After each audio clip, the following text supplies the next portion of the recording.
Welcome to Kermode Uncut. There's been a lot of discussion here on the blog about the merits or otherwise of Blade Runner 2049. But for me, one of the most important things about that film is it's that very rare case of a sequel to a classic that doesn't let you down or didn't let me down. And I started thinking in general about a subject we've talked about before, sequels that are perhaps better than the originals, or sequels that live up to the originals. Obviously, the classic example is Toy Story 2, which I think is better than Toy Story 1, and Godfather 2, which is better than the first Godfather. Both of those are, incidentally, the central part of a trilogy.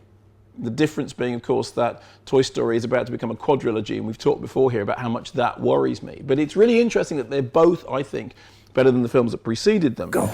You also get the case of The Dark Knight, which many people think is the best of Christopher Nolan's Batman trilogy. For me, personally, it remains Batman Begins. I still have a real fondness for that movie. I remember coming out of it and thinking, I can't believe that somebody made an art house movie that is actually a blockbuster movie. But many people think that Dark Knight is the classic part of that trilogy, and of course that's number 2. And then I started thinking about other examples of sequels which take the original and expand them. I mean, think, for example, of Evil Dead 2. Evil Dead 2 is basically The Evil Dead, but done with more budget, with more scope, with more possibilities. Or Mad Max 2, which again takes that really sort of stripped down original, which then had become popular, had become something of a cult, and turns it into something bigger, something rather grander. Then, of course, you get the examples of series. I mean, think of the Star Wars series. Think, for example, of Empire Strikes Back. And I think almost everyone thinks that Empire Strikes Back is better than Star Wars. And for many people, it's still the best Star Wars film. I still think of it as a second installment, although obviously, actually, it's not, because we start in the middle of the story. But for the purposes of this exercise, the second Star Wars film is better than the first Star Wars film. Then think of the Bourne movies. I mean, they're an ongoing series, but things didn't really kick off for the Bourne films until the second installment, when Paul Greengrass took over from Doug Liman. Then there was that business with Legacy, which we'll kind of forget about. But for me, the Greengrass movies are always the thing I think about when I think about Bourne. And I do think, again, that the second one is arguably the best. And then there's the case of Aliens. Now, Aliens is really fascinating. It's not a matter of whether Aliens is better than Alien. It's actually a different genre of movie. Alien is pretty much a note-perfect horror movie. It was described on the original publicity as the Texas Chainsaw Massacre or The Exorcist in space. It's a really, really good horror movie. Then along comes Aliens.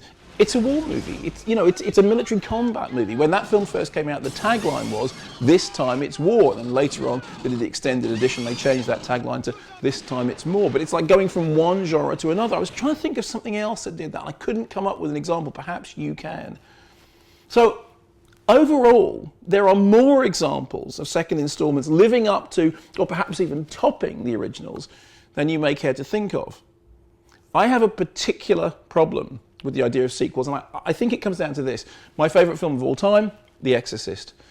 Exorcist II, The Heretic, the worst film ever made. But then, bizarrely, Exorcist III, which I think is a terrific movie. I mean, much better in the sort of reassembled working cut, director's cut that recently came out on Blu-ray in America, but it really puts the story back on track in the right way. So, regardless of what you think of Blade Runner 2049, I know some of you love it, I know some of you hate it, regardless of that, what for you is the sequel that has most built upon the original film, has taken it somewhere else, has done something with it that was surprising, that was exceptional?